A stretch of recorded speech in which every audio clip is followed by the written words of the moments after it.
हरे कृष्णा। श्रीमद् भगवद गीता यथारूप की जय। इस वक्त हमारा अध्याय 1 चल रहा है। मैं डेली भगवद गीता का एक एक श्लोक पढ़ती हूँ, उसका हिंदी अनुवाद और तात्पर्य भी पढ़ती हूँ और आप लोगों को समझाने की भी पूरी कोशिश करती हूँ। मतलब हमारे भगवद गीता बहुत से घरों में होती है, लेकिन हम उसे पढ़ नहीं पाते। बहुत से ऑफिस के चक्कर में, स्कूल के चक्कर में बिजी रहते हैं, तो हम भगवद गीता पढ़ नहीं पाते।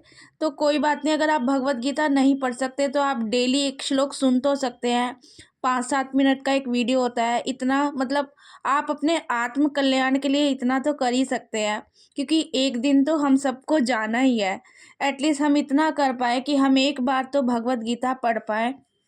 साक्षात भगवान कृष्ण की वाणी है, तो हमें भी ये भी पता चलेगा कि भगवद गीता में आखिर क्या लिखा है। हम भी कह सकेंगे कि हाँ, हमने भगवद गीता पढ़ी है। तो शुरू करते हैं। आज का हमारा श्लोक है श्लोक संख्या 9, अध्याय 1 चल रहा है। अगर आप श्लोक यहाँ से नहीं पढ़ सकते तो आप श्लोक यहाँ से पढ़ सकते हैं। हिंदी में ही है, इतना ज़्यादा टफ नहीं है। अन्ये च बहवा शूरा मत अर्ते त्यक्त्वा जीविता नाना शस्त्र प्रहरणा सर्वे युद्ध विशारदा। 5-5 मिनट का ही एक श्लोक अगर हम सुन ले तो हमें एटलीस्ट ये पता चल जाए कि भगवद गीता में लिखा क्या है, भगवान ने क्या कहा है। आप लोग भी कल को कह सकते हैं कि हाँ, भगवद गीता में मैंने ये सुना है।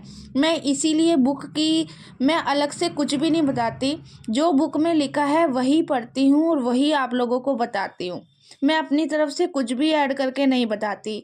इसीलिए मैं किताब की साइड से वीडियो बनाती हूँ, ताकि आप लोग स्वयं देख सकें, स्वयं रीड कर सकें। शुरू करते हैं। ऐसे अनेक वीर भी हैं जो मेरे लिए अपना जीवन त्याग करने के लिए उद्युत हैं। वे विविध विविध प्रकार के हथियारों से सुसज्जित हैं और युद्ध विद्या में निपुण हैं। तो ये कौन कह रहा है? ये दुर्योधन कह रहा था अपने गुरु द्रोणाचार्य से। इससे आगे अगर आप पहले वाले श्लोक मेरे सुनेंगे तो आपको ये श्लोक आगे के अच्छे से समझ में आएंगे। क्योंकि जो दुर्योधन था, जब उसने सेना की व्यूह रचना देखी थी तो अपने गुरु द्रोणाचार्य को वो टोंट मार रहा था कि पांडवों की सेना में वो है, पांडवों की सेना में वो है। तो फिर उसके बाद फिर वो अपनी सेना के बारे में बताने लग गया कि मेरे सेना में भी ऐसे ऐसे लोग हैं जो अपने मेरे लिए अपना जीवन त्याग देने के लिए उद्युत है।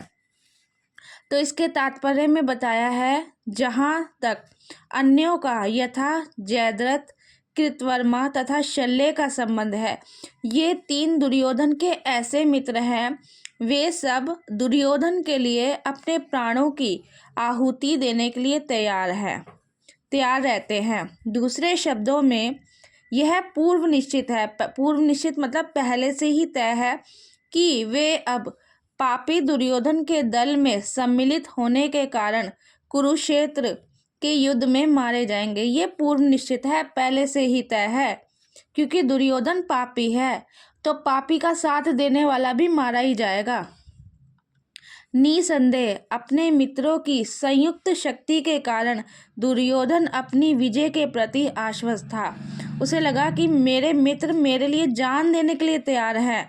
मित्रों की संयुक्त शक्ति के कारण दुर्योधन को लगा था कि अब तो मेरी विजय निश्चित है।